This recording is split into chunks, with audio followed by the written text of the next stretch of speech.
करेंगे राशि और उनके स्वामी की। पिछले वीडियो में हम लोगों ने भाव जाने थे कि कौन से भाव होते हैं, उनका क्या मतलब होता है। जैसे ये पहला भाव है, ये दूसरा भाव है, ये तीसरा भाव है, ये चौथा भाव है, ये पांचवा है, छठवां, सातवां, आठवां, नौवां, 10वां, 11वां और 12वां, ये 12 भाव हैं। भाव का क्या अर्थ था कि एक चक्र से, एक चक्र विशेष से हम जानते हैं कि जैसे, और भाव जो होता है वो फिक्स होता है, इसमें कोई परिवर्तन नहीं होता। जैसे ये 12 भाव हैं, जो ये संख्याएं लिखी, ये फिक्स हैं, किसी की भी कुंडली में हो भाव या घर यही रहेंगे, ये कभी बदलते नहीं है। राशियां बदल जाती हैं, ग्रह बदल जाते हैं, कभी भाव लेकिन बदलते नहीं। तो ये 12 भावों की चर्चा हम लोगों ने पिछले वीडियो में किया था विस्तार से, तो आप भावों की जानकारी के लिए पिछला वीडियो देख लेंगे तो आप बिल्कुल समझ लेंगे। आज हम बात करेंगे कि 12 राशियां कौन सी होती हैं। तो जैसे 12 भाव होते हैं वैसे 12 राशियां होते हैं और उनके स्वामी होते हैं।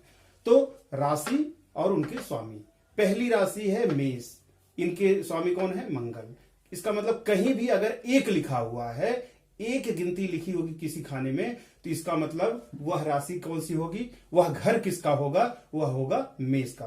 पहले जैसे पहला भाव है, अगर यहां एक लिखा होगा, एक की गिनती लिखी होगी, तो इसका मतलब ये मेष लग्न की कुंडली है। यह इस घर की जिम्मेदारी मेष की मिली है और मेष के स्वामी मंगल है। तो जो भी आपकी शरीर की बनावट, चेहरा, मोहरा, आपकी सुंदरता, जो भी सौम्यता है, ये सब जो भी देखना होगा वो पता चलेगा हमें कि मंगल का ग्रह का जो प्रभाव आएगा वो आपकी इस कुंडली पर पड़ेगा।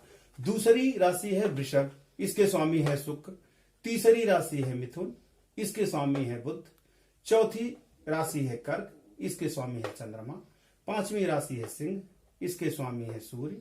छठवीं राशि कन्या है, इसके स्वामी बुध है। सातवीं राशि तुला है, इसके स्वामी शुक्र है। आठवीं राशि वृश्चिक है, इसके स्वामी मंगल है।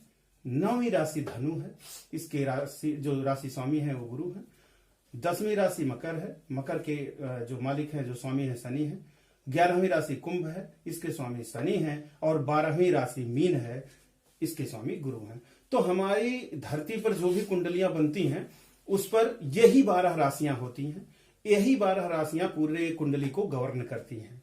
12 भाव में ये राशियां कहीं न कहीं होती हैं और जो राशि जिस तरह की होती है उसके स्वामी जो होते हैं उनका जो प्रभाव होता है पर्टिकुलर उस घर पर उसका प्रभाव पड़ता है।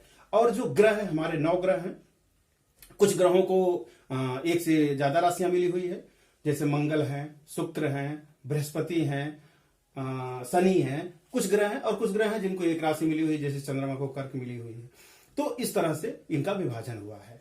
तो आज हम लोगों ने पहली बात समझ लिया कि कितनी राशियां हैं। अब इन राशियों का क्या प्रभाव पड़ता है, किस घर में राशि रहती है, तो बाकी जो घर होंगे उन किस राशियों को मिलेंगे, क्या उनका क्रम होगा और क्या उसकी बात होगी, वो पूरी डिटेल में हम लोग जानते हैं। तो आज हम लेंगे एक, जैसे ये तो भाव हो गए 12, अब राशियां हमारी 12 हैं। अच्छा, एक बात और आपको कंफर्म कर दें कि ये जो गिनती है ये इन्हीं का, इसका क्रम है। जहां भी एक लिखा होगा इसका मतलब वो मेष राशि है, अगर 8 लिखा है तो वृश्चिक है, 12 लिखा है तो मीन है। राशि लिखी हो ना लिखी हो, अगर ये संख्या लिखी हुई है, जैसे संख्या लिखी है आप तुरंत जान जाएंगे। अगर 11 लिखा है तो आप जान जाएंगे कुंभ राशि है और इसके स्वामी शनि है, और जो स्वामी होंगे उसी के हिसाब से उनका बनेगा। तो आज हम लेते हैं कन्या लग्न की कुंडली। यहां पे ये लग्न है, लग्न में जो भी राशि आएगी उसी लग्न की कुंडली हम मानेंगे। तो आज हम कन्या, एक एग्जांपल के रूप में लेते हैं कि कन्या लग्न की अगर हम कुंडली देखें जिसकी लग्न में कन्या है तो उसका क्या प्रभाव होगा और कौन से ग्रह कहां पे होंगे। तो आज हमने जैसे बोला कि कन्या लग्न की कुंडली हम देखते हैं। अब यहां क्या लिखा है? 6 का मतलब क्या है? यहां हम देखते हैं तो 6 का मतलब हो गया कन्या और इसके स्वामी कौन हो गए? बुध। अगर यहीं 6 की जगह 5 लिखा होता तो ये किस लग्न की कुंडली होती? सिंह। 5 के आगे क्या लिखा है? सिंह। इसके स्वामी कौन है? सूर्य। अब यहां 6 की जगह मान लीजिए 12 लिखा होता तो 12 की राशि कौन सी है? मीन। इसके स्वामी कौन है? गुरु। तो इस हिसाब से हम जान सकते हैं कि किस लग्न की कुंडली है। तो आज हम जो देख रहे हैं किस लग्न की कुंडली है? कन्या। ठीक, तो इसी हिसाब से 12 लग्न की कुंडलियां होती हैं। जो 12 राशियां हैं, कुंडलियां सबकी अलग अलग होती हैं, तो लग्न सबके अलग अलग होते हैं। तो अब जैसे ये 6 है, 6 लिखा है तो कन्या लग्न की कुंडली हो गई, इससे स्वामी बुध हो गए। कहने का मतलब अब इस लग्न के स्वामी, ये जो लग्न का डिपार्टमेंट है, जो हमने आपको बताया था कि जन्म और व्यक्ति का स्वभाव, उसकी चेहरे की बनावट कैसे होगी, उसका रूप रंग कैसा होगा, उसके दांत बड़े होंगे छोटे होंगे, तो ये सब कैसा होगा, उसका मुंह लंबा होगा गोला होगा, ये सब हम यहीं से देखते हैं। उसका व्यक्तित्व हम कहां से देखते हैं? लग्न से। तो कहने का मतलब जो भी इस व्यक्ति का व्यक्तित्व होगा या इस घर का जो भी स्वभाव है, पहले घर का, जैसे मैंने बोला ये पहला भाव है, पहला घर है, ये फिक्स है, इसमें कोई चेंज नहीं होगा। राशि चेंज हो सकती है, यहां 6 की जगह 5 हो सकता है, 4 हो सकता है, 3 हो सकता है, 2 हो सकता है, कुछ भी हो सकता है, 1 से 12 तक, लेकिन ये घर कभी चेंज नहीं होगा। तो ये कन्या लग्न का प्रभाव इस व्यक्ति के व्यक्तित्व पर पड़ेगा। कहने का मतलब जो बुध का प्रभाव होगा, जो बुध जिस चीज के कारक होंगे, जो देते होंगे, जो उनका स्वभाव होगा, वही इस लग्न पर प्रभाव पड़ेगा। ऐसे ही 12 राशियां जो उनके लग्न है। अब आगे क्या है, ये अगर लग्न हो गया तो ये दूसरा भाव जो धन भाव है, यहां 7 नंबर लिखा है। 7 नंबर मतलब ये धन भाव वाला घर किसको मिला हुआ है? तुला राशि को मिला हुआ है। और तुला राशि के स्वामी कौन है? शुक्र। इसका मतलब जो इनकम आपकी होनी है, धन आगमन होना है, ये कौन इसकी जिम्मेदारी ले रहा है? शुक्र ले रहे हैं। आगे पराक्रम का घर है। पराक्रम भाव के स्वामी कौन है? अब कैसे देखें हम, यहाँ 8 लिखा हुआ। 8 का मतलब वृश्चिक। वृश्चिक राशि हो गई और वृश्चिक राशि के स्वामी कौन है? मंगल। इसका मतलब जो भी होगा वो पराक्रम का जो भी देखना होगा वो ये देखेंगे। ये जो है माता का, सुख का, वाहन का, ये घर जो है, ये इस भाव के स्वामी कौन हो गए? यह 9 नंबर की राशि है। 9 नंबर मतलब धनु। अब धनु राशि है तो इसके स्वामी गुरु हैं। इसका मतलब जो भी इससे संबंधित, इस डिपार्टमेंट से संबंधित जो भी देना लेना है वो कौन देगा? वो बृहस्पति देंगे। बृहस्पति देव के जिम्मे ये घर इस कुंडली को मिला हुआ, ये जिसकी भी कुंडली है इस लग्न की। अब आगे घर आ गया आपका, ये है ज्ञान का 5वां घर है। ज्ञान का, पुत्र का, जो ये पढ़ाई लिखाई का घर है, ये किसकी जिम्मेदारी मिला है? 10 का मतलब क्या हो गया? मकर। मकर का मतलब शनि। इसका मतलब ये जिम्मेदारी किसको मिली हुई है? शनि भगवान को मिली हुई। तो इससे रिलेटेड जो भी चीजें होंगी वो कौन देखेगा? शनि देखेंगे।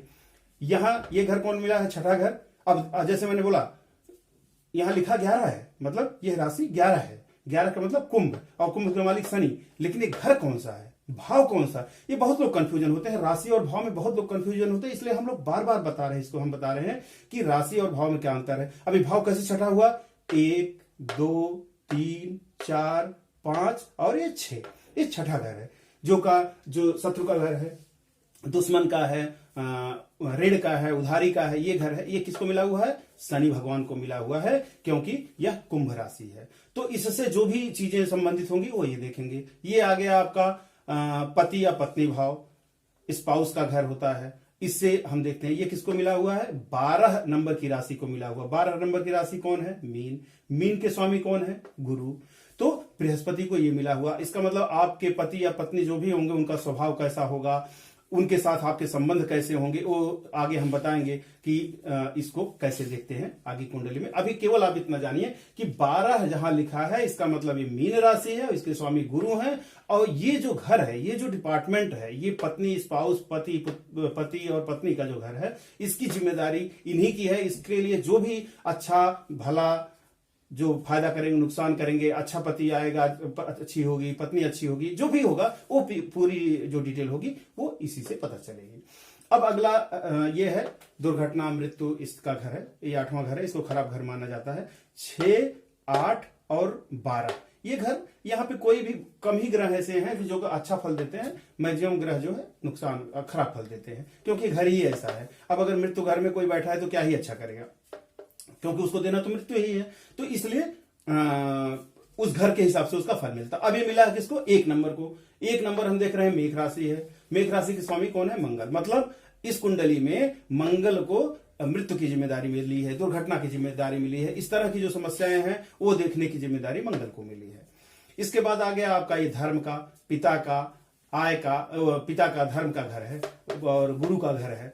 ये किसको मिला हुआ? 2 नंबर को। 2 नंबर राशि है वृषभ, इसके स्वामी है शुक्र। मतलब ये व्यक्ति धार्मिक होगा, नहीं होगा, इसकी पिता से बनेगी, नहीं बनेगी, ये गुरु की बात मानेगा, नहीं मानेगा, ये सब किससे देखेंगे हम? ये देखेंगे दूसरे घर से, शुक्र से। अब शुक्र कहाँ बैठे हैं आगे हम बात करेंगे। जैसे नवग्रह होते हैं, किसी न किसी घर में बैठते हैं सभी, एक तो घर इनको मिला हुआ है और एक में आके वो बैठेंगे, तो उसके बाद दृष्टि होती है और बहुत सारी चीजें होती है, वो सब हम लोग बारी बारी से देखेंगे। अभी केवल बात करते हैं राशि की। तो ये शुक्र से ही हम इस स्थान का पता कर सकते हैं। फिर आया ये 10वां घर। 10वां घर में कौन है? 3 लिखा हुआ, 3 का मतलब मिथुन, इसके मालिक कौन है? बुध। अब बुध जो है ये आपका कर्म स्थान है। ये कर्म स्थान से रिलेटेड आपको नौकरी कौन सी मिलेगी, सरकारी मिलेगी, प्राइवेट मिलेगी, अच्छी मिलेगी, बुरी मिलेगी, छोटी नौकरी मिलेगी, बड़ी नौकरी मिलेगी, ये सब कौन देखेगा? बुध देखेंगे। बुध की जिम्मेदारी, ये डिपार्टमेंट इनको मिला हुआ है। अगला है इनकम का घर, आय का। आय का घर ये क्या लिखा हुआ? 4। 4 का मतलब कर्क। कर्क का मतलब चंद्रमा। इसका मतलब ये जो है कर्क राशि है, चंद्रमा को जिम्मेदारी मिली हुई आपकी इनकम, कहां से आपकी कमाई होगी, कहां से इनकम का स्रोत होगा, आपका घर कैसे चलेगा, ये सब जो है ये चंद्रमा को देखना होगा। इन्हीं को ये डिपार्टमेंट मिला हुआ है। अगला डिपार्टमेंट हो गया 5वां। 5 का मतलब हो गया सिंह। सिंह का मतलब हो गया इनके स्वामी सूर्य। इसका मतलब जो ये खर्चे का घर है, मोक्ष का घर भी इसको मानते हैं, इसकी जिम्मेदारी किसको मिली हुई है? इसकी जिम्मेदारी मिली हुई है सूर्य भगवान को। तो सूर्य भगवान ही इस डिपार्टमेंट को देखेंगे। लेकिन सूर्य बैठते कहां है? ये घर तो इनको मिल गया। अब मान लीजिए घर इनको यहां मिल गया और बैठ गए यहाँ पराक्रम में या यहाँ 8वें नंबर में मिल गए, तो अच्छा फल देंगे, बुरा फल देंगे, वो हम आगे बात करेंगे। तो ये हो गए 12 राशियां। ये 12 राशियां हैं, इनके स्वामी हैं। अब हम लोग ये कन्या लग्न की कुंडली देख लिए, इस लग्न के हिसाब से कैसे इनका बंटवारा होगा। तो ऐसे ही क्रम यही रहेगा। जैसे यहाँ 6 है, अगर यहाँ मान लीजिए 5 हो जाएगा, तो यहाँ 5 होगा, तो यहाँ 6, 7, 8, 9, 10, 11, 12, 1, 2, 3, 4, इस तरह से बंटवारा होगा। तो जैसे ही होगा उसी क्रम में, अब घर का क्रम यही रहेगा, इस तरह से इनका बंटवारा होगा। तो आज हमने जाना, पिछली वीडियो में हमने देखा भाव, 12 भाव कौन कौन से हैं, उन भावों से हमें क्या मिलता है, क्या देखते हैं। आज हमने देखा राशियां कौन सी हैं, उनके स्वामी कौन से हैं, और राशि से क्या लेना देना है, क्या मतलब है राशि से।